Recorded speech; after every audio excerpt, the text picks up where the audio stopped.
America. വിദേശ വിദ്യാർത്ഥികൾക്കെതിരെ Trump സർക്കാർ സ്വീകരിക്കുന്ന നയങ്ങൾ ലോകമാകെ ആശങ്ക വിതയ്ക്കുകയാണ്. അമേരിക്ക റദ്ദാക്കിയ സ്റ്റുഡന്റ് വീസകളിൽ പകുതിയോളം ഇന്ത്യൻ വിദ്യാർത്ഥികളുടേതാണെന്ന കണക്കുകളും ഇപ്പോൾ പുറത്തുവരുന്നു. AI സ്ക്രീനിംഗ് നടത്തി വിദ്യാർത്ഥികൾ എന്ത് ചെയ്യുന്നെന്ന് നോക്കി തിട്ടപ്പെടുത്തി വീസ റദ്ദാക്കുകയാണ് ചെയ്യുന്നതെന്നാണ് പറയുന്നത്. ഇതിൽ ഒരു പ്രതിഷേധത്തിലും പങ്കെടുക്കാത്തവരും പെടുന്നെന്ന് വിവരമുണ്ട്. ലോകോത്തര വിദ്യാഭ്യാസത്തിനായി മിടുമിടുക്കരായ വിദ്യാർത്ഥികൾ ഉറ്റുനോക്കിയിരുന്ന ഹാർവാർഡിനുള്ള ഫണ്ടും വെട്ടിക്കുറച്ചു ഡൊണാൾഡ് ട്രംപ്. കൂടുതൽ കളിച്ചാൽ വിദേശ വിദ്യാർത്ഥികളെ എൻറോൾ ചെയ്യാൻ സമ്മതിക്കില്ലെന്ന ഭീഷണിയും. താരിഫിലും വ്യാപാരത്തിലും മാത്രമല്ല, അങ്ങ് വിദ്യാഭ്യാസത്തിലും ഉണ്ടടാ പിടി എന്ന മട്ടിലാണ് സർക്കാരിന്റെ പോക്ക്. എന്താവും ഇതിന്റെ പ്രത്യാഘാതം? ഇന്ത്യക്കാരെ ഇതെങ്ങനെ ബാധിക്കും? എന്താണ് ട്രംപിന് ഹാർവാർഡിനോട് ഇത്ര വിരോധം? American dialogue powered by heads ന്യൂയോർക്കും ഈ വാരം ചിന്തിക്കുന്നത് ഈ വിഷയമാണ്: ട്രംപിന്റെ കടുംവെട്ട്.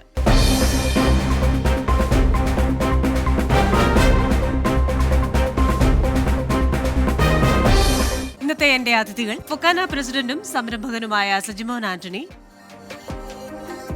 അഭിഭാഷകനായ Rahul Eswar, Wall Street firm senior director Sudheer Nambiar എന്നിവരാണ്. എല്ലാ അതിഥികൾക്കും എല്ലാ പ്രേക്ഷകർക്കും American dialogue powered by heads ന്യൂയോർക്കിലേക്ക് സ്വാഗതം. അതിഥികളിലേക്കാണ് ആദ്യം ശ്രീ സജിമോൻ ആന്റണിയിലേക്ക്. ശ്രീ സജിമോൻ ആന്റണി, US സ്റ്റേറ്റ് ഡിപ്പാർട്ട്മെന്റിന്റെ ഒരു ക്യാച്ച് ആൻഡ് റിവോക്ക് പ്രോഗ്രാം, അത് ശരിക്കും വിദേശ വിദ്യാർത്ഥികൾക്കൊരു ഭീഷണിയാണോ? എന്ത് മാനദണ്ഡമാണ് അവർ ഇതിനുപയോഗിക്കുന്നത്? കൃഷ്ണൻ, അത് തികച്ചും വളരെ ഇമ്പോർട്ടന്റ് ആയിട്ടുള്ള ടോപ്പിക്കാണ് എന്നുള്ള കാര്യത്തിൽ സംശയമില്ല. നമ്മൾക്കറിയാം, ഡൊണാൾഡ് ട്രംപ്, ഇപ്പോഴത്തെ കറണ്ട് പ്രസിഡന്റ്, ഇലക്ഷന് മുമ്പ് അദ്ദേഹം ഉന്നയിച്ച മെയിൻ മുദ്രാവാക്യങ്ങളിൽ ഒന്നായിരുന്നു ഇമിഗ്രേഷൻ. എന്നാൽ ആ ഇമിഗ്രേഷൻ എന്ന് പറയുമ്പോൾ ഇല്ലീഗൽ ഇമിഗ്രേഷൻ എന്നായിരുന്നു. എന്നാൽ ഈ ഇലക്ഷന് ശേഷം ഇല്ലീഗൽ മാത്രമല്ല, ലീഗൽ ഇമിഗ്രേഷനെയും ഒന്ന് കത്തിവെക്കുന്ന രീതിയിലാണ് അദ്ദേഹത്തിന്റെ പ്രവർത്തനങ്ങൾ, അല്ലെ അഡ്മിനിസ്ട്രേഷന്റെ പോളിസികൾ പൊക്കോണ്ടിരിക്കുന്നത്. ഏകദേശം 50,000-ഓളം ആൾക്കാരെയാണ് അമേരിക്കയിൽ നിന്ന് ഇതുവരെ ഡിപ്പോർട്ട് ചെയ്തിരിക്കുന്നത്. അതിന് 388-ഓളം ഇന്ത്യക്കാരുമുണ്ട്. അതൊരു ലീഗൽ അല്ലെ ഇല്ലീഗൽ ഇമിഗ്രേഷന്റെ ആണെങ്കിൽ അത് മറ്റൊരു തലത്തിലേക്ക് വന്ന് സ്റ്റുഡന്റ് വിസയിലേക്ക് അതിപ്പോ കയറി പിടിച്ചിരിക്കുകയാണ്.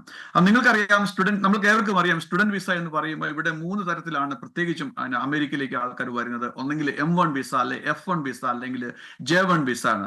അപ്പൊ ഈ ടെമ്പററി വിസയിൽ നിന്ന് അൾട്ടിമേറ്റ്ലി അതൊരു F1ലേക്ക് കൺവേർട്ട് ചെയ്ത് F1ലേക്ക് ലീഗൽ ഗ്രീൻ കാർഡ് അല്ലെ സിറ്റിസൺഷിപ്പ് എന്നുള്ളൊരു പാത്താണ് സാധാരണഗതിയിൽ വന്നുകൊണ്ടിരിക്കുന്നത്. എന്നാൽ കഴിഞ്ഞ കുറെ മാസങ്ങളായിട്ട് കഴിഞ്ഞ കുറെ ആഴ്ചകളായിട്ട് വളരെയധികം ചർച്ചയിലായിരിക്കുന്ന വിഷയം ഇതാണ്: ഈ ലീഗലി ഇവിടെ വന്നിരിക്കുന്ന സ്റ്റുഡന്റ് വിസയിൽ വന്നിരിക്കുന്ന സ്റ്റുഡൻസിനെ എങ്ങനെയാണ് ഇപ്പോഴത്തെ പോളിസികൾ ഇമ്പാക്ട് ചെയ്യുന്നത്? എനിക്കറിയാൻ കഴിയുന്നത്, ഇപ്പൊ ഇവിടുന്ന് റിപ്പോർട്ട് ചെയ്യുമ്പോൾ ഏകദേശം 1000-ലധികം സ്റ്റുഡൻസിന് ഇത് ഇമ്പാക്ട് ചെയ്യും. അവരുടെ വിസകൾ ഒന്നെങ്കിൽ റിവോക്ക് ചെയ്തു, ഡിപ്പോർട്ട് ചെയ്തു എന്നല്ല ഞാൻ പറയുന്നത്, വിസകൾ റിവോക്ക് ചെയ്തു, അല്ലെങ്കിൽ ഒരു പോസിബിലിറ്റി ഉണ്ട് എന്നുള്ളൊരു കണക്കാണ്. ചില മാധ്യമങ്ങളെ ഉദ്ധരിക്കുകയാണെങ്കിൽ അത് 1300 വരെ വരുന്നുണ്ട് എന്ന് നമുക്ക് കാണാൻ സാധിക്കും. എന്തുകൊണ്ടാണ് എന്ന് ചോദിച്ചു കഴിഞ്ഞാൽ 3 റീസൺസ് ആണ് എനിക്ക് മനസ്സിലാക്കാൻ കഴിയുന്നത്. ഒന്ന്, ഇവിടുത്തെ ഒരു സ്റ്റുഡന്റ് വിസയുടെ റൈറ്റ്സ് എന്ന് പറയുമ്പോൾ പലപ്പോഴും പലരും തെറ്റിദ്ധരിക്കപ്പെടുന്നുണ്ട്. അമേരിക്കൻ സിറ്റിസൺസ് ഉള്ള റൈറ്റ്, ഫ്രീഡം ഓഫ് സ്പീച്ചും മറ്റു കാര്യങ്ങളൊക്കെ ഉണ്ട്. അപ്പൊ അത് ഒരു എക്സ്ട്രീം ലെവലിലേക്ക് പോകാം, എന്നാലും കുഴപ്പമില്ല എന്നുള്ള രീതിയിലാണ്. എന്നാൽ അതേ കാറ്റഗറിയിൽ സ്റ്റുഡന്റ് വിസയിൽ വരുന്ന ആൾക്കാരെ എടുക്കാൻ പറ്റുമെന്ന് ചോദിച്ചു കഴിഞ്ഞാൽ പ്രോബബിളി നോ എന്നാണ് എന്റെ ആൻസർ. അവരുടെ ഒരു സ്റ്റുഡന്റ് വിസയുടെ പർപ്പസും അല്ലെ ഒബ്ജക്റ്റീവും വിഷനും സ്ലൈറ്റ്ലി ഡിഫറെന്റ് ദാൻ സിറ്റിസൺഷിപ്പ് എന്നുള്ളതാണ് ആ ഒരു ഡിഫറൻഷിയേറ്റ് കാണിക്കുന്നത്. അതാണ് അഡ്മിനിസ്ട്രേഷൻ പറയുന്നത്. പ്രത്യേകിച്ചും കഴിഞ്ഞ വർഷങ്ങളിലൊക്കെ നമ്മൾ കൊളംബിയ യൂണിവേഴ്സിറ്റിയിലും ഒക്കെ സമരങ്ങളൊക്കെ കണ്ടുവരുന്നു. ചില സമയത്തൊക്കെ നാട്ടിൽ മാത്രം കാണാൻ പറ്റുന്ന ചില പ്രത്യേക പ്രതിഭാസങ്ങളായിരുന്നു, പ്രത്യേക ടൈപ്പ് സമരങ്ങളായിരുന്നു. അവര് ക്ലാസ് റൂമുകളൊക്കെ തല്ലിപ്പൊളിക്കുകയും അടിച്ചു പൊളിക്കുകയും ഉന്തും തള്ളുമൊക്കെ ഉണ്ടാക്കുകയും അങ്ങനെ കുറച്ചൊക്കെ അക്രമാസക്തമായിരുന്നു. നമ്പേഴ്സ് കുറവായിരുന്നു, ഏകദേശം 200-300 ഉള്ളായിരുന്നു. ഈ പറഞ്ഞ യൂണിവേഴ്സിറ്റികളിലൊക്കെ ഏകദേശം 30,000-40,000 സ്റ്റുഡൻസ് ഉണ്ട്. പാർട്ടിസിപ്പൻസിന്റെ എണ്ണം കുറവായിരുന്നു. എന്നാലും ഒരു തരത്തിൽ അമേരിക്കയിലെ വിദ്യാഭ്യാസത്തിന്റെ ഇങ്ങനെയുള്ള സമരങ്ങളും കാര്യങ്ങളും ഒരു ലോ ലെവലിലേക്ക് പോയി എന്ന് നമ്മൾ കണ്ടു. അപ്പൊ അവിടെയാണ് ഇതിന്റെ തുടക്കം വരുന്നത്. അതിനുശേഷം ഈ അഡ്മിനിസ്ട്രേഷൻ പോളിസിയുടെ ഭാഗമായിട്ട് ഇവിടുത്തെ ഗവൺമെന്റ് ഇസ്രായേലിനെ അൺഇക്വലി സപ്പോർട്ട് ചെയ്യുന്നതാണ്. അപ്പൊ അതിനെതിരെ ശബ്ദിക്കുന്ന, പ്രത്യേകിച്ച് പാലസ്തീൻ അല്ലെങ്കിൽ ഹമാസിനെ സപ്പോർട്ട് ചെയ്യുന്ന എല്ലാവരെയും തെരഞ്ഞു കണ്ടുപിടിക്കുക, അവരുടെ സോഷ്യൽ മീഡിയ പോസ്റ്റുകൾ, അവരുടെ ആറ്റിറ്റ്യൂഡും അവരുടെ ക്യാമ്പസിലുള്ള പ്രവർത്തനങ്ങളും മറ്റു കാര്യങ്ങളും, അതോടൊപ്പം തന്നെ ചെറിയ ചെറിയ ക്രിമിനൽ കാര്യങ്ങൾ അല്ലെങ്കിൽ നോൺ നോൺ ക്രിമിനൽ ആയിട്ടുള്ള ഒഫൻസുകൾ ഉണ്ടെങ്കിൽ അവരെയും കണ്ടുപിടിച്ച് ഈ ലിസ്റ്റ് ഉണ്ടാക്കിക്കൊണ്ടിരിക്കുകയാണ് ഇപ്പോഴത്തെ ഒരു അഡ്മിനിസ്ട്രേഷൻ എന്നാണ് എനിക്ക് മനസ്സിലാക്കാൻ കഴിയുന്നത്. അതോടൊപ്പം എടുത്തു പറയേണ്ടത് അല്ലെങ്കിൽ ചേർത്ത് പറയേണ്ട ഒരു കാര്യം എന്ന് പറഞ്ഞു കഴിഞ്ഞാൽ ഓവറോൾ ഒരു ആന്റി ഇമിഗ്രന്റ് സെന്റിമെന്റ് എവിടെയോ ഇപ്പോഴത്തെ ഒരു അഡ്മിനിസ്ട്രേഷനിൽ വന്നിട്ടുണ്ട് എന്നുള്ളത് നമുക്ക് കാണാൻ സാധിക്കും. അപ്പൊ ഞങ്ങളെ പോലുള്ള ആൾക്കാരൊക്കെ ഇമിഗ്രന്റ് ആണ് ഇവിടെ എന്ന് കരുതി ഞങ്ങൾക്കൊക്കെ പ്രശ്നമുണ്ട് എന്നല്ല ഞാൻ പറഞ്ഞു വരുന്നത്. ഓവറോൾ ഒരു അറ്റ്മോസ്ഫിയറിനകത്ത് ഒരു ചെറിയൊരു ചേഞ്ച് ഓഫ് സ്ട്രാറ്റജി അല്ലെ പോളിസിയിൽ വരുന്നുണ്ട് ഇത്. അപ്പൊ ഇതിന്റെ ഒരു നല്ലൊരു എക്സാമ്പിൾ പറയാൻ സാധിക്കും. ഇപ്പോഴത്തെ മേജർ ലീഡിംഗ് ഇൻസ്റ്റിറ്റ്യൂട്ട്സ് ആയ Harvard university, Columbia university, Penn state university, Princeton തുടങ്ങിയ യൂണിവേഴ്സിറ്റികളൊക്കെ അതിന്റെ ഇമ്പാക്ട് കണ്ടുകൊണ്ടിരിക്കുകയാണ്. 3 രീതിയിലാണ് അതിന്റെ ഇമ്പാക്റ്റുകൾ ഇപ്പോൾ ഇവിടുന്ന് കണ്ടുകൊണ്ടിരിക്കുന്നത്. ഒന്ന്, അവരുടെ ഫണ്ടിങ് ഫ്രീസ് ആണ്. ഫോർ എക്സാമ്പിൾ ഹാർവർഡ് യൂണിവേഴ്സിറ്റിയുടെ ഏകദേശം $2.2 ബില്യൺ ഫണ്ടിങ് ഫ്രീസിംഗ് ആണ് പറയുന്നത്. നോർത്ത് വെസ്റ്റേൺ യൂണിവേഴ്സിറ്റിയുടെ 1.1 ബില്യൺ, അതുകൊണ്ട് തന്നെ ബ്രൗൺ യൂണിവേഴ്സിറ്റി, കൊളംബിയ യൂണിവേഴ്സിറ്റി അതൊക്കെ 500 മില്യനും 400 മില്യന്റെ ഒക്കെ ഫണ്ടിങ് ഫ്രീസ് ആണ് ഒന്ന്. രണ്ടാമത്തേത് അഡ്മിനിസ്ട്രേഷൻ പ്രപ്പോസ് ചെയ്തിരിക്കുന്നത് അവരുടെയൊക്കെ നോൺ പ്രോഫിറ്റ് സ്റ്റാറ്റസ് റിവോക്ക് ചെയ്യുക എന്നുള്ളതാണ്. മൂന്നാമത്തേത് ഇവരൊക്കെ എനിക്ക് അറിയാൻ കഴിയുന്നത് ഏകദേശം 1.1 മില്യൺ ഫോറിൻ ഇന്റർനാഷണൽ സ്റ്റുഡൻസ് അമേരിക്കയിൽ ഒരു അക്കാഡമിക് ഇയറിൽ പഠിക്കുന്നുണ്ട്. അപ്പൊ അതിന്റെ ഒരു 6%ഓളം ഫോറിൻ സ്റ്റുഡൻസ് ആണ് വരുന്നത്. ഒരു അഡ്മിഷന്റെ ഒരു റേഷ്യോ കുറയ്ക്കുക എന്നുള്ള ഒബ്ജക്റ്റീവ് അഡ്മിനിസ്ട്രേഷൻ ഉണ്ടെന്നാണ് എനിക്ക് മനസ്സിലാക്കാൻ കഴിയുന്നത്. അപ്പൊ അങ്ങനെ മൾട്ടി തലങ്ങളിൽ ഇത് ഇവിടെയുള്ള ഇതിനെ ബാധിക്കും, നമ്മുടെ നാട്ടിലുള്ള വിദ്യാർത്ഥികളെ ബാധിക്കും എന്നുള്ളൊരു കാര്യത്തിൽ സംശയമില്ല. അപ്പൊ അതിന്റെ അർത്ഥം പാനിക് ആവണം എന്നല്ല ഞാൻ പറഞ്ഞു വരുന്നത്. അതിന്റെ അർത്ഥം സ്റ്റുഡൻസ് പഠിക്കാൻ വരികയാണെങ്കിൽ അവരുടെ ഫോക്കസ് സ്റ്റഡിയിലായിരിക്കണം. പ്രത്യേകിച്ച് ഇവിടെയുള്ള ഹോസ്റ്റ് കൺട്രിയിൽ വരുമ്പം ആ രാജ്യത്തിന്റെ പോളിസികളെ ടോട്ടലി എഗെയിൻസ്റ്റ് ആയിട്ടുള്ള ചിന്താധാരയിലുള്ള ആൾക്കാരുണ്ടെങ്കിൽ അതിനൊക്കെ ഒരു ലിമിറ്റ് വേണം. 2-3 പേര് ഇവിടുന്ന് ഓട്ടോമാറ്റിക്കലി റിവോക്ക് ചെയ്ത് അല്ലെ സെൽഫ് ഡിപ്പോർട്ട് ചെയ്ത് പോയിട്ടുണ്ട് എന്നാണ് മനസ്സിലാക്കാൻ കഴിയുന്നത്. അതിലൊരു മലയാളിയും ഉണ്ട് എന്നാണ് എനിക്ക് മനസ്സിലാക്കാൻ കഴിയുന്നത്. ഒരാൾ കാനഡയിലേക്ക് പോയി സെൽഫ് ഡിപ്പോർട്ട് ആയിട്ട്, ബാക്കി 2 പേരെ അറസ്റ്റ് ചെയ്ത് അവര് കേസ് കോടതിയിൽ ചലഞ്ച് ചെയ്തുകൊണ്ടിരിക്കുകയാണ്. അപ്പൊ ഇത് സങ്കീർണമായ വിഷയമാണോ എന്ന് ചോദിച്ചു കഴിഞ്ഞാൽ of course yes.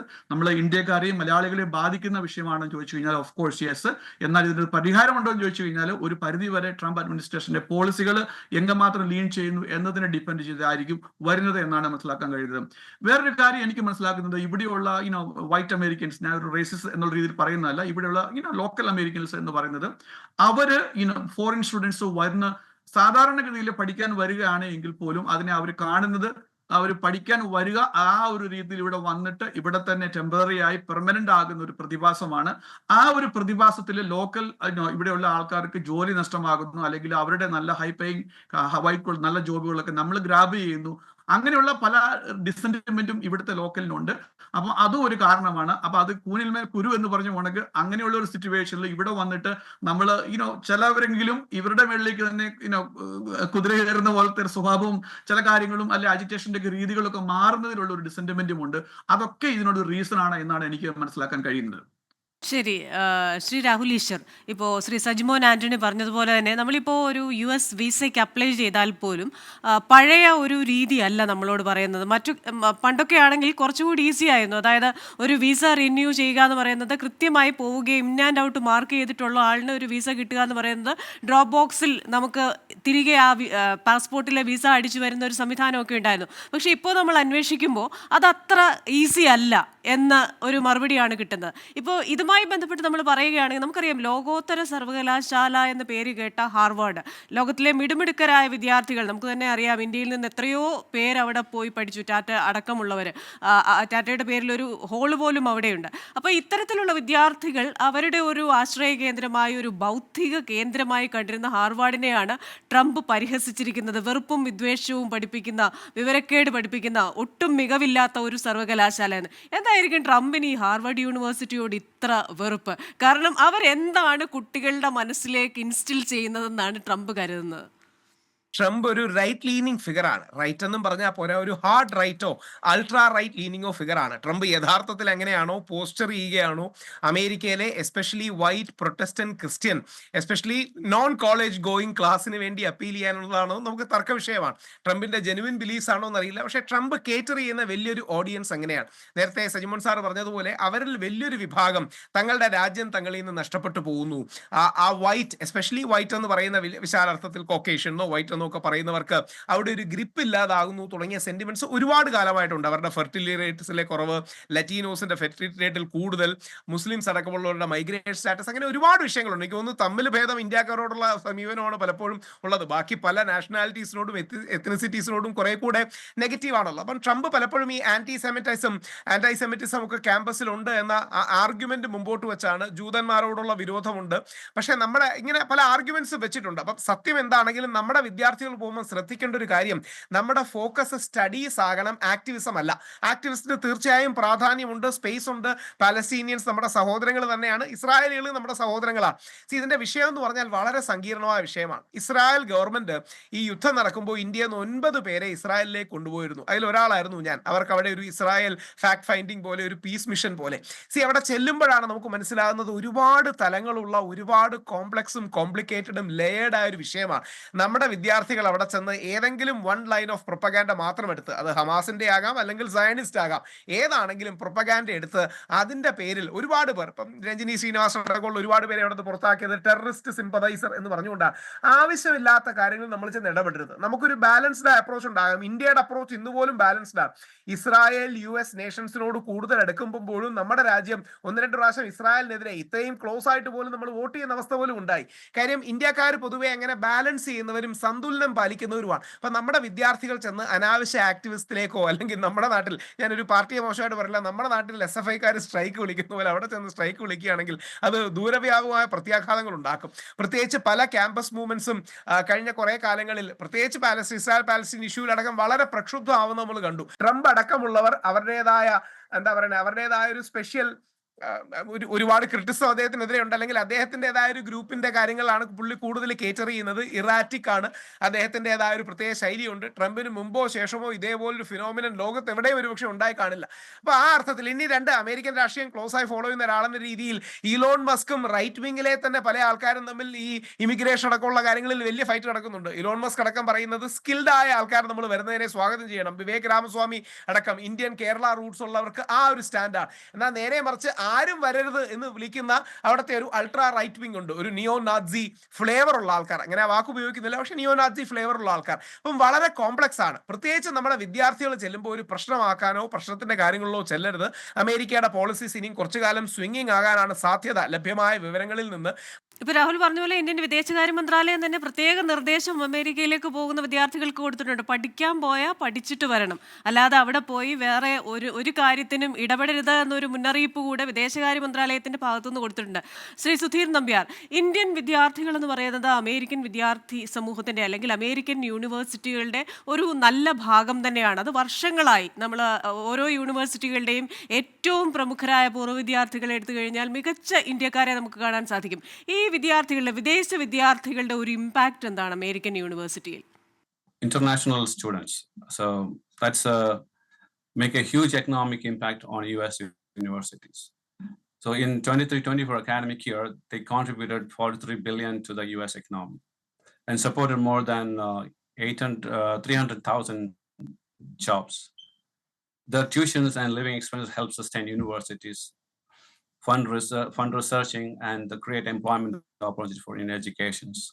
So if you compare the COVID-19 situation, there was a significant impact on international students enrollment, dropped more than 20 to 30% and affected economically the universities. So there is the economic contribution impact, and there's a job creation impact. The presence support hundreds of thousands of jobs across various sectors. And diversity is another factor, and they also talked about diversity. The bringing cultural diversity to campuses, enrich academic discussions, and another thing is the research and innovations. So majority of the international students, they belong to the STEM area of the academics.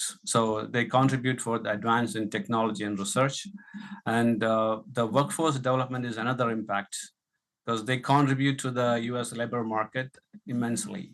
And the global influence, as Rahul said, the global influence is another feature, because the citizens they become the citizens of USA later, and they're also the future global leaders. They become future global leaders. They learn and get trained in USA, and they will be a soft power for the USA in a global diplomacy. ശരി. ശ്രീ സജിമോൻ ആന്റണി, ഇപ്പോൾ നമ്മൾ നോക്കുകയാണെങ്കിൽ അമേരിക്കയിൽ വിദ്യാഭ്യാസം ചെയ്യുന്ന വിദ്യാർത്ഥികൾ വർഷാവർഷം ഏറെയാണ്. അപ്പോൾ അവരുടെ കാര്യത്തിൽ ഇത്തരത്തിലൊരു തടയിടൽ വരുമ്പോൾ ഏത് തരത്തിലാണ് ഈ വിദ്യാർത്ഥികളുടെ ഭാവി, അല്ലെങ്കിൽ ഓരോ യൂണിവേഴ്സിറ്റികളെയും അവരുടെ പഠന കാര്യങ്ങളെയും ഒക്കെ അതിനൊക്കെ ഇതിനൊരു ഇമ്പാക്റ്റ് ഉണ്ടാകും, അതിലൊക്കെ ഒരു ഇമ്പാക്റ്റ് ഉണ്ടാകും. എല്ലാവരും ഒരു ഭയന്ന അവസ്ഥയിലാണ്. എന്ത് പഠിപ്പിക്കാം, അല്ലെങ്കിൽ വിദ്യാർത്ഥികളെ ഏത് രീതിയിൽ ടേക്ക് കെയർ ചെയ്യാം, ഇങ്ങനെയുള്ള കാര്യങ്ങളിലൊക്കെ ഒരു മാറ്റം ഉണ്ടാകാനുള്ള ഒരു സാധ്യതയുണ്ടോ? തീർച്ചയായും ഇത് സ്റ്റുഡൻസിനെ ഇമ്പാക്ട് ചെയ്യുമോ എന്ന് ചോദിച്ചാൽ അതിന്റെ ആൻസർ യെസ് ആണ്. അതിന് മൾട്ടിപ്പിൾ ഇമ്പാക്ട്സ് വരും. ഒന്ന് ഈ നമ്മുടെ ടെൻഷനാണ്, ഓരോ സ്റ്റുഡൻസിനും അവരുടെ ഫാമിലിക്കുമുള്ള ഒരു ടെൻഷൻ എന്ന് പറഞ്ഞ് നമുക്ക് പറഞ്ഞറിയിക്കാൻ വയ്യാത്തതാണ്. കാരണം അവരുടെ ഫ്യൂച്ചർ എന്തായിരിക്കും. ഫോർ എക്സാമ്പിൾ, 1-2 അറസ്റ്റുകളൊക്കെ ഇവിടെ നടന്നിരിക്കുന്നത് കോഴ്സ് കംപ്ലീറ്റ് ആവാനായിട്ട് 2 മാസം മാത്രമേ ബാക്കിയുള്ളൂ. അപ്പൊ അങ്ങനെ ഒരു സിറ്റുവേഷനിൽ 4 വർഷത്തിലുള്ള കോഴ്സിനകത്ത് ഏകദേശം നമ്മൾ 46 മാസം നമ്മൾ സ്പെൻഡ് ചെയ്തു, ബാക്കി 2 മാസം കൂടെ ബാക്കിയുള്ളൂ. ഒന്ന്. രണ്ടാമത്തേത്, അവരുടെ ഫീസിന്റെ ഉൾപ്പെടെയുള്ള ഒരു ഹ്യൂജ് ഫിനാൻഷ്യൽ കോൺട്രിബ്യൂഷൻ നടത്തി അവരുടെ ടൈം കോൺട്രിബ്യൂട്ട് ചെയ്തു. അതിനുശേഷം അങ്ങനെ ഒരു സിറ്റുവേഷനിൽ വന്നു കഴിഞ്ഞ ശേഷത്തേക്ക് അതൊരു ഹ്യൂജ് ഇമ്പാക്റ്റ് ആണ് ആ ഒരു സ്റ്റുഡൻസിന്, ആ ഒരു ഫാമിലിക്ക് വരുന്നത് എന്നുള്ള കാര്യത്തിൽ സംശയമില്ല. അത് ഇമ്പാക്ട് സ്റ്റുഡൻസിന് മാത്രമല്ല ഈ രാജ്യത്തിനും ഉണ്ടാവും എന്നുള്ളൊരു കാര്യത്തിൽ സംശയമില്ല. ഒന്ന്. 2 രീതിയിലാണ് അതിന്റെ ഇമ്പാക്ട് വരാനുള്ള പോസിബിലിറ്റി. ഒന്ന്, അമേരിക്കയ്ക്ക് ഒരു ഗ്ലോബൽ ഇമേജ് ഉണ്ട്. ആ ഒരു ഗ്ലോബൽ ഇമേജ്, ആ ഒരു വിശ്വാസത്തിന് എവിടെയൊക്കെയോ ചെറിയൊരു മങ്ങലേക്കും. അതിന്റെ റീസൺസ് എന്തുമായിക്കോട്ടെ, ഒരു ഔട്ട്കം എന്നാണ് ഞാൻ പറയുന്നത്. രണ്ടാമത്തേത്, ഈവൻ ദോ 6% എന്ന് പറഞ്ഞു കഴിഞ്ഞാൽ 6% contribution is A huge contribution, international contribution എന്ന് പറയുന്നത്. അത് മുമ്പേ സുധീർ പറഞ്ഞു, അതുപോലെ തന്നെ 50 ബില്യണോളം ഉള്ള ഒരു ട്രഷറിലേക്കുള്ള വരുമാനമാണ് ആ ഒരു ക്വസ്റ്റ്യൻ മാർക്കിൽ വരുന്നത്. രണ്ടാമത്തെ ഇമ്പാക്ട് എന്ന് പറഞ്ഞത്. America is known for freedom of speech. ഞാൻ അഗെയിൻ പറയുകയാണ്, അതിന്റെ അർത്ഥം ആർക്കും എന്തും വിളിച്ചു പറയാം എന്നല്ല ഞാൻ ഉദ്ദേശിക്കുന്നത്. എന്നാൽ ഇങ്ങനെയുള്ള ഹാർവാർഡ് യൂണിവേഴ്സിറ്റിയിലൊക്കെ എന്താണ് പഠിപ്പിക്കേണ്ടത്, ആരാണ് പഠിപ്പിക്കേണ്ടത്, ഏത് സ്റ്റുഡന്റ് ആണ് പഠിക്കേണ്ടത്, അവരുടെ ഫീസ് എത്രയാണ്, ഇതൊന്നും അമേരിക്കയുടെ ഫെഡറൽ ഗവൺമെന്റിന്റെ പോളിസിയുടെ മാറ്റർ അല്ല.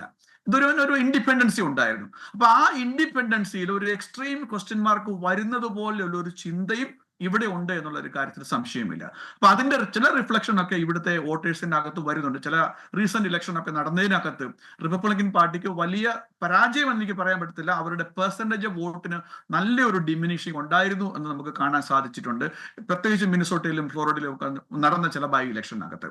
അപ്പം അങ്ങനെ നോക്കി കണ്ടു കഴിഞ്ഞാൽ ഒരു പൊളിറ്റിക്കൽ ഇമ്പാക്റ്റും ഇതിന്റെ പ്രതിഫലമായിട്ട് അമേരിക്കയിൽ ഉണ്ടാവും എന്നുള്ളൊരു കാര്യത്തിൽ സംശയമില്ല.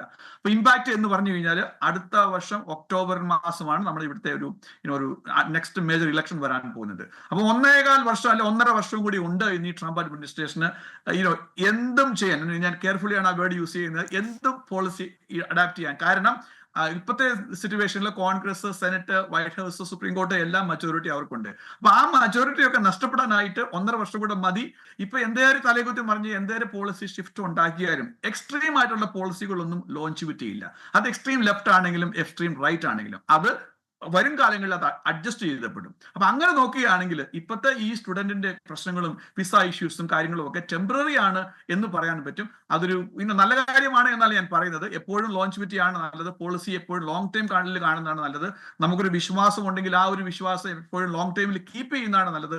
എല്ലാ രാജ്യങ്ങൾക്കും, എല്ലാ പോളിസികൾക്കും, എല്ലാ ഇക്കണോമിക്കും അതാണ് നല്ലത് എന്നുകൂടെ ഞാൻ പറയാൻ ആഗ്രഹിക്കുകയാണ്. സോ ക്രിസ്ത്യന്റെ ചോദ്യത്തിന് കറക്റ്റ് ആൻസർ അല്ലെ ഒരു ഡയറക്റ്റ് ആൻസർ ഇതാണ്. അതിന്റെ ഇമ്പാക്ട് സ്റ്റുഡൻസിന് ഉണ്ടാവും, സംശയമില്ല. അത് ടെമ്പററി ആയിരിക്കും. അതോടൊപ്പം തന്നെ ഈ രാജ്യത്തിന് ഉണ്ടാവുമോ എന്ന് ചോദിച്ചു കഴിഞ്ഞാൽ ഓഫ് കോഴ്സ് യെസ്, അത് ടെമ്പററിയെക്കാളും കൂടുതലും ഇച്ചിരി ലോങ്ജിവിറ്റി കൂടുതലായിരിക്കും. കാരണം നമ്മുടെ രാജ്യത്തിന്റെ പോളിസിയുടെ കാര്യത്തിലുള്ള ഒരു വിശ്വാസ്യത ഒരു പരിധി വരെ നഷ്ടപ്പെട്ട് കഴിഞ്ഞാൽ അത് തിരിച്ചു പിടിക്കാനായിട്ട് കുറെ അധികം നാൾ കാത്തിരിക്കേണ്ടി വരും എന്നുള്ളതോടെയാണ് എനിക്ക് പറയാൻ ആഗ്രഹിക്കുന്നത്. ഇപ്പോൾ ഹാർവാർഡ് യൂണിവേഴ്സിറ്റിയിൽ എല്ലാ കാര്യങ്ങളും ചർച്ച ചെയ്തും ഒരു സംവാദത്തിലൂടെയൊക്കെയാണ് അവർ ഉത്തരം കണ്ടെത്തുന്നത്. ഇപ്പോൾ ഒരു ക്ലാസ് റൂമിൽ ദൈവം പഠിപ്പിക്കുകയും അപ്പുറത്തെ ക്ലാസ് റൂമിൽ ദൈവമുണ്ടോ ഇല്ലയോ എന്ന് ചർച്ച നടക്കുകയും ചെയ്തു കഴിഞ്ഞാൽ ഹാർവാർഡിൽ പോകുന്ന സ്റ്റുഡൻസ് രണ്ടാമത്തെ ക്ലാസ് റൂമിലേ പോവുകയുള്ളൂ. കാരണം അവർക്ക് ആ സംവാദത്തിലൂടെ അത് ഉറപ്പിച്ച ശേഷം മാത്രമേ അവരൊരു കൺക്ലൂഷനിൽ എത്തുകയുള്ളൂ എന്ന് കേട്ടിട്ടുണ്ട്. അപ്പം ഈ പറയുന്നത് പോലെ ആര് പഠിപ്പിക്കും, പഠിപ്പിക്കും, എന്ത് പഠിപ്പിക്കും, എങ്ങനെ പഠിപ്പിക്കും, ഈ കാര്യങ്ങളിലൊക്കെ ഒരു എഡിറ്റിംഗ് അല്ലെങ്കിൽ പുറമേ നിന്നുള്ള ഒരു ഇടപെടൽ വരുന്നു എന്ന് പറയുന്നത് എത്രത്തോളം നമ്മളുടെ എന്താ പറയുന്നത്, നമ്മുടെ തലച്ചോറിൻ്റെ അല്ലെ ചിന്താശക്തിക്ക് മേലെ ഒരു ആവരണം എടുത്തിടുന്നത് പോലെയുള്ള ഒരു സ്ഥിതി ആയേക്കാം എന്നൊരു ആശങ്കയും പലർക്കുണ്ട്. എന്തായാലും അങ്ങ് പറഞ്ഞതും അത് തന്നെയാണല്ലോ. അവരുടെ ഒരു ബഡ്ജറ്റ് അല്ലെങ്കിൽ അവരുടെ ഒരു എൻഡോമെന്റ് ക്വസ്റ്റൻ അവർക്കുള്ളത് 55 ബില്യൺ ആണ് അവരുടെ അക്കൗണ്ടിലുണ്ട് ഇൻ സം വേ.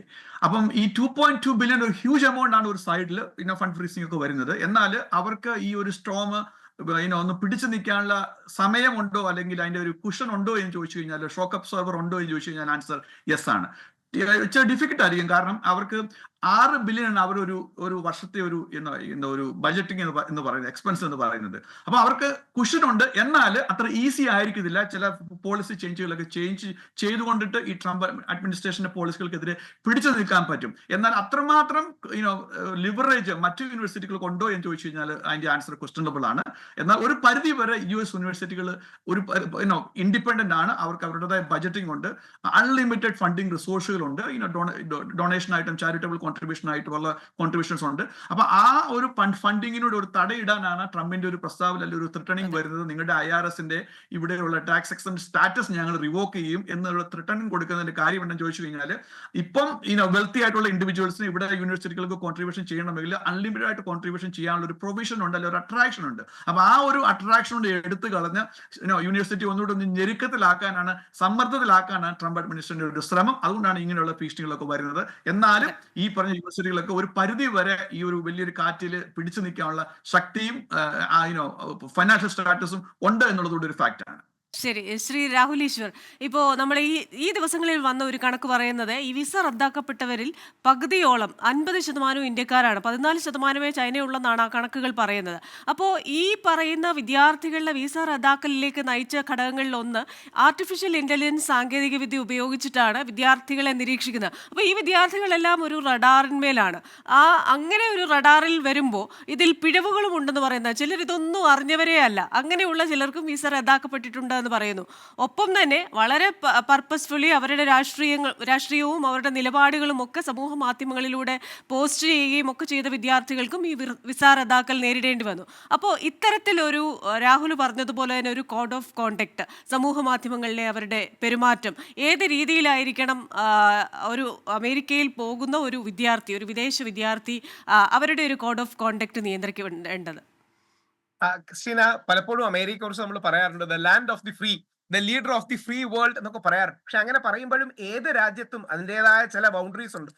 ഉദാഹരണം നമ്മുടെ ഇന്ത്യ എടുക്കാം. ഇന്ത്യയിൽ എങ്ങനെ വിദേശ പഠനത്തിന് വരുമ്പോൾ നമ്മുടെ നാട്ടിലെ ആക്ടിവിറ്റീസിൽ, പ്രത്യേകിച്ച് പൊളിറ്റിക്കൽ ആക്ടിവിറ്റീസിൽ ഇടപെടരുത് തുടങ്ങിയ ക്ലോസുകൾ നമ്മുടെ ഓൾറെഡി നമ്മൾ വിസ ഗ്രാന്റ് ചെയ്യുമ്പോൾ തന്നെയുണ്ട്. ഇപ്പൊ യഥാർത്ഥത്തിൽ US secretary of state Marco Rubio ആണ് ഇത് ലീഡ് ചെയ്യുന്നത്. അദ്ദേഹമാണ് ഈ 300ഓളം ഈ ക്യാച്ച് ആൻഡ് റിവോക്കിന്റെ കാര്യത്തിലുള്ള AI അടക്കമുള്ള കാര്യങ്ങളാണെന്ന് പറഞ്ഞത്. പക്ഷെ അവിടെ 2-3 കാര്യങ്ങളാണ്. നമ്മുടെ students they should be very careful. തൽക്കാലം ആക്ടിവിസം എല്ലാം നേരത്തെ പറഞ്ഞതും, എന്നാൽ അതോടൊപ്പം വിശാല അർത്ഥത്തിൽ ഓൺ എ ഗ്ലോബൽ പെർസ്പെക്റ്റീവ്, ഇപ്പം ഒബാമയൊക്കെ ഇപ്പോഴും ഡെമോക്രാറ്റിക് പാർട്ടിയിലെ ഏറ്റവും ഇമ്പോർട്ടന്റ് ഫിഗേഴ്സോ ഫിഗർ ഹെഡ്സിലും ഇപ്പോഴും ഒബാമ തന്നെയാണ്. ഒബാമ വളരെ സ്ട്രോങ് ആയി തന്നെ ഹാർവാർഡിന്റെ ഡിഫയൻസ്, ഹാർവാർഡിന്റെ റെസിസ്റ്റൻസ് ബാക്കി യൂണിവേഴ്സിറ്റീസിന് ഒരു ടെംപ്ലേറ്റ് ആകണമെന്നും ഇത് യഥാർത്ഥത്തിൽ ട്രംപ് ചെയ്യുന്നത് അൺലോഫുൾ ആണ് തുടങ്ങിയ കാര്യങ്ങളൊക്കെ പറയുന്നുണ്ട്. യഥാർത്ഥത്തിൽ with due respect to Republican party and Trump വളരെ ലോഫുൾ ആകുമെന്ന് ആരും വിചാരിച്ചിരുന്നില്ലല്ലോ. Nobody has expected that Trump will abide by all the laws. ഈ ട്രംപ് ഒരു മാവറിക് ആണ്. അത് പോസിറ്റീവ് ആണെങ്കിലും നെഗറ്റീവ് ആണെങ്കിലും ട്രംപ് ഇസ് എ മാവറിക്. പുള്ളി മാവറിക് ആയതുകൊണ്ടാണ് പുള്ളിയുടെ ആ ബേസ് വോട്ടേഴ്സ് അദ്ദേഹത്തിന് കൂടെ നിൽക്കുന്നത്. അദ്ദേഹം അമേരിക്കൻ പ്രസിഡൻഷ്യൽ ഇലക്ഷന് പോലെ, അതായത് ഇലക്ഷൻ ഡിബേറ്റിൽ പോലും റിപ്പബ്ലിക്കൻ പാർട്ടിയുടെ പങ്കെടുത്തില്ല. He has a disdain for things. അദ്ദേഹം dictate terms on his own terms. അപ്പോൾ ഒരുപാട് കാര്യങ്ങൾ ഇങ്ങനെ ട്രംപിന്റേതായ പോരായ്മകളുണ്ട്, പോസിറ്റീവ്സ് ഉണ്ട്. പക്ഷേ പോളിസികളിൽ ഒരു ടർബുലൻസ് നമുക്ക് പ്രതീക്ഷിക്കാം. അതുകൊണ്ട് സേഫർ സൈഡിൽ നമ്മുടെ കുട്ടികൾ ചില മാന്യതയും മര്യാദയും വേണം. ഇനി ഒരു കാര്യം കൂടെ, with due respect to every organisation, Hamas വേണ്ട, പാലസ്തീനിയൻ നമ്മുടെ സഹോദരങ്ങളാണ്. But Hamas is, India designate ചെയ്തിട്ടില്ലെങ്കിലും Hamas is an extremist organisation. October 7th നടന്നത് ഒരു ടെറർ അറ്റാക്ക് തന്നെയാണ്. അത് നമ്മൾ പറയാൻ മടിക്കണ്ട. യാതൊരു പ്രതീക്ഷയും ഇല്ലാതെ അല്ലെങ്കിൽ യാതൊരു ബുദ്ധിമുട്ടും ഇല്ലാതെ സന്തോഷത്തോടെ നിൽക്കുന്ന 10,200 പേരുടെ കൊലപാതകവും മരണവും അതിനുശേഷം ഒരു ഈക്വലി ബാർബാരിക് അല്ലെങ്കിൽ ഈക്വലി സ്ട്രോങ് ആയിട്ടുള്ള ഒരു റിട്ടാലിയേഷനും ഉണ്ടായുള്ള കാര്യത്തിൽ സത്യമാണ്. അപ്പൊ അവിടെയാണ് ഈ October 7th ഗ്ലോറിഫൈ ചെയ്യുന്നതോ ഹമാസിനെ ജസ്റ്റിഫൈ ചെയ്യുന്നതോ തുടങ്ങിയ കാര്യങ്ങൾ ചെയ്യരുത്. Palestine is different, Hamas is different. Hamas അവിടുത്തെ ഒരു റാഡിക്കൽ ഓർഗനൈസേഷൻ ആണ്. അത് US അടക്കം ഇസ്രായേലും അടക്കം ടെററിസ്റ്റ് ആയിട്ട് ഡെസിഗ്നേറ്റ് ചെയ്യുന്നുണ്ട്. നമ്മുടെ രാജ്യം ഇന്ത്യ അത് ചെയ്തിട്ടില്ല. അപ്പോൾ ഒരു ഡെസിഗ്നേറ്റഡ് ടെററിസ്റ്റ് ഓർഗനൈസേഷനെ ഒരു കാരണവശാലും അവിടെ ചെന്ന് സപ്പോർട്ട് ചെയ്യുകയോ അനുഭാവം കാണിക്കുകയോ സിമ്പതൈസ് ചെയ്യുകയോ ചെയ്യരുത് എന്നുള്ള മാന്യതയും മര്യാദയും നമ്മൾ കാണിക്കണം. നമ്മുടെ നാട്ടിൽ പോലും ഹമാസ് നേതാക്കളുടെയും മുസ്ലിം ബ്രദർഹുഡിന്റെയും പിക്ചർ എടുത്ത് മുമ്പോട്ട് കാണിക്കുമ്പോൾ പ്രശ്നങ്ങൾ ഉണ്ടാകാറില്ലേ? ഞാൻ ഏറ്റവും കൂടുതൽ മുസ്ലിം കമ്മ്യൂണിറ്റിയുടെ പരിപാടിക്ക് പോകുന്നതാണ്, ഒരു ഹിന്ദു മുസ്ലിം ക്രിസ്ത്യൻ യൂണിറ്റിക്ക് വേണ്ടി പ്രവർത്തിക്കുന്നതാണ്. പക്ഷേ Hamas is a no. Palestine is absolutely yes. We need to balance. ഈ ബാലൻസും സന്തുലനവുമാണ് ഇന്ത്യ ലോകത്തിന് നൽകുന്നത്. We are Vishwabandhu because of we can balance both. അവിടെയാണ് റഷ്യയും ഉക്രൈനും രണ്ടും നമുക്ക് ബാലൻസ് ചെയ്യാൻ കഴിയും. റഷ്യൻ പ്രസിഡന്റിനോടും ഉക്രൈൻ പ്രസിഡന്റിനോടും ഒരാഴ്ചയുടെ ഗ്യാപ്പിൽ നമുക്ക് ഹഗ് ചെയ്യാൻ നമ്മുടെ ഒരു PM-ന് കഴിയുമെന്ന് മോദിജിക്ക് കഴിയുമെന്ന് ശശി തരൂർ സാർ പറഞ്ഞതുപോലെ വി നീഡ് ടു ബാലൻസ്. നമ്മുടെ പല സ്റ്റുഡൻസും വിത്ത് ഡ്യൂ റെസ്പെക്ട് നമ്മുടെ പല സ്റ്റുഡൻസും അവിടെ ചെല്ലുമ്പോൾ ഒരു അൾട്രാ ലെഫ്റ്റ് സ്റ്റാൻഡ് ഒക്കെ അനാവശ്യമായിട്ട് എടുക്കാറുണ്ട്. അവിടുത്തെ മെയിൻ സ്ട്രീം ഡെമോക്രാറ്റിക് പാർട്ടി പോലും എടുക്കാത്ത, ബേർണി സാൻഡേഴ്സ് പോലും എടുക്കാത്ത ഓവർ ലെഫ്റ്റ് ആയിട്ടുള്ള സ്റ്റാൻഡ് ഒന്നും എടുത്തിട്ട് ഒരു കാര്യവുമില്ല. ആന്റി സെമിറ്റിക് അവിടെ വളരെ ടച്ചി ടോപ്പിക്കാണ്. അവിടുത്തെ ഈ ജൂതവിരോധവും ജൂതന്മാർ ഒരുപാട് പെർസിക്യൂഷൻ അനുഭവിച്ചതുമാണ്. We have to be sensitive. കാര്യം അമേരിക്കയും ഇസ്രായേലും ആണല്ലോ ഈ ജൂയിഷ് കമ്മ്യൂണിറ്റി ഉള്ളത്. ലോബി എന്ന വാക്കൊക്കെ വെരി ഒഫൻസീവ് ആണ്, അതൊരു ട്രോപ്പാണ്. ജൂയിഷ് കമ്മ്യൂണിറ്റിയുടെ സ്ട്രോങ് പ്രസൻസ് ഉള്ള സ്ഥലങ്ങളിൽ they should feel safe. It is the responsibility, അല്ലെങ്കിൽ US-ന്റെ റെസ്പോൺസിബിലിറ്റിയാണ് അവരുടെ ജൂയിഷ് സിറ്റിസൺസിനെയും മുസ്ലിം സിറ്റിസൺസിനെയും ഒരു സേഫ് ആക്കേണ്ടത്. അവിടെ ഓൾറെഡി വൈറ്റ്സിനിടയ്ക്ക് ഹിസ്റ്റോറിക്കലി നിയോ നാസി ഹിറ്റ്ലർ ഇൻഫ്ലുവൻസ് കാരണം ഓൾറെഡി ഒരു ആന്റൈ സെമിറ്റിസം ഉണ്ട്. അപ്പോൾ ഇതൊന്നും ഗ്രോപ്പ് ചെയ്യരുത്. അപ്പം നമ്മൾ ഇതിൻ്റെ ഇടയ്ക്ക് ചെന്ന് പെട്ട് ആരെങ്കിലും ഒന്ന് അങ്ങോട്ടോ ഇങ്ങോട്ടോ പറയുന്നത് കേട്ട് എടുത്തു ചാടി ആക്ടിവിസം ഒന്നും പറഞ്ഞു പോകരുത്. സ്റ്റഡീസ് തീർക്കുക, ജോലിയിലേക്ക് പോവുക. നമുക്ക് താല്പര്യം ഉണ്ടെങ്കിൽ ലെജിറ്റിമേറ്റ് ആയിട്ട് ക്യാമ്പയിന് ഫണ്ട് കോൺട്രിബ്യൂട്ട് ചെയ്യുക, അല്ലെങ്കിൽ അവരുടേതായ പ്രോഗ്രാമിന് പോവുക. ഷോ ഓഫിന് വേണ്ടി ആകരുത് നമ്മുടെ അവിടെ പോകുന്നത്. അവിടെയാണ് നമ്മുടെ നാട്ടിലെ കോളേജുകൾ പോലെയല്ല, their own systems. ട്രംപ് വരുമ്പോൾ അത് കുറച്ചുകൂടെ അസർട്ടീവായ ഇംപ്ലിമെന്റേഷൻ ഉണ്ടാകും. So please refrain from this. അവിടുത്തെ കോംപ്ലക്സ് പൊളിറ്റിക്സ് നമുക്ക് പോയാൽ ജെയിംസ് ബോണ്ടിന്റെ സിനിമയിൽ പറയുന്നത് പോലെ we will be a kite dancing in the amidst the storm. എന്താണ് സംഭവിക്കുന്നത് പോലും നമ്മൾ അറിയില്ല. അതുകൊണ്ട് ആവശ്യമില്ലാത്ത കാര്യങ്ങൾ നമ്മുടെ വിദ്യാർത്ഥികൾ പോരുതെന്നുള്ളതാണ് എൻ്റെ റിക്വസ്റ്റ്. അതെ, എന്തായാലും രാഹുൽ പറയുന്നത് കാര്യങ്ങൾ ഇങ്ങനെ ഒരു സൈഡ് മാത്രം കാണാതെ ഒരു 360 ഡിഗ്രിയിൽ കണ്ട് കൃത്യമായ കാര്യങ്ങൾ നമുക്ക് നമ്മുടെ നിലനിൽപ്പ് കൂടെ നോക്കി കാര്യങ്ങൾ ചെയ്യണമെന്നാണ്. സുധീർ നമ്പ്യാർ, നമുക്ക് സമയക്കുറവുണ്ട്, അതുകൊണ്ട് വളരെ പരിമിതമായ വാക്കുകളിൽ ഒരു concluding remark. I think the fine line between activism and academics for international students lies in balancing the right to free speech and understand the regulation tied to their visa status. The free speech should not become a hate speech or vandalism, which affects the institution and the country who invited them and they are living there. And the institution can play a role by educating students about their rights and responsibility. That's very important. And I think the state, the sponsoring state or the country can also give an instruction to the students about what is the rights and responsibility. Okay, thank you. എന്തായാലും ശരിയായ വിദ്യാഭ്യാസം എന്ന് പറയുന്നത് ശരിയായ രീതിയിൽ വിദ്യാർത്ഥികൾ ചിന്തിക്കുകയും ശരിയായ കാഴ്ചപ്പാടുകളും നിലപാടുകളും ഉണ്ടാക്കിയെടുക്കുകയും ചെയ്യുന്നത് എന്നതാണ്. അത് അമേരിക്കൻ യൂണിവേഴ്സിറ്റികളിൽ ഇനിയും അത്രയും സുതാര്യമായി തുടരട്ടെ. അത് തുടരും എന്ന് തന്നെ നമുക്ക് പ്രതീക്ഷിക്കാം. വളരെ നന്ദി ഈ ചർച്ചയിൽ പങ്കെടുത്തതിന് ശ്രീ സജിമോൻ ആന്റണി. രാഹുൽ, എനിക്കറിയാം യാത്രയിലേക്കുള്ള തിരക്കിലാണ്, അതിനിടയിലാണ് ജോയിൻ ചെയ്തത്. Thank you so much Shri Sudheer Nambiar also. ആദ്യമായി വരികയാണ്, അപ്പോൾ ഇടയ്ക്ക് ഇനിയും വരിക അമേരിക്കൻ ഡയലോഗിൽ. അപ്പോൾ അമേരിക്ക എന്ന് പറയുന്ന രാജ്യം ഇമിഗ്രൻസിനെ ചേർത്ത് പിടിക്കുന്ന ഒരു രാജ്യമാണ്. ഒപ്പം തന്നെ ഒരുപാട് സ്വാതന്ത്ര്യമുണ്ട്. ഇപ്പോൾ അമേരിക്കയിൽ ചെന്ന് ഏത് കാര്യം റിപ്പോർട്ട് ചെയ്യാനും അല്ലെങ്കിൽ എവിടെ ഷൂട്ട് ചെയ്യാനും ഒന്നും ഒരാളിൻ്റെയും പെർമിഷൻ ആവശ്യമില്ല. പോലീസുകാരുടെ ഇടയിൽ നിന്ന് ഷൂട്ട് ചെയ്യുകയും റിപ്പോർട്ട് ചെയ്യുകയും ഒക്കെ ചെയ്യാവുന്ന സ്വാതന്ത്ര്യം നൽകുന്ന ഒരു രാജ്യമാണ്. പക്ഷേ അവിടെ ഇപ്പോൾ നടക്കുന്ന ചില കാര്യങ്ങൾ അത് ലോകത്തിനൊരു ആശങ്കയായി മാറുന്നു. അത് ശരിക്കും ആശങ്കപ്പെടേണ്ട കാര്യമുണ്ടോ? ഇതൊരു ചെറിയ കാലത്തേക്കുള്ള പ്രതിഭാസമാണോ എന്നാണ് നമ്മൾ ചിന്തിച്ചത്. അടുത്ത ആഴ്ച മറ്റൊരു വിഷയവുമായി വീണ്ടും കാണാം. Till then stay safe.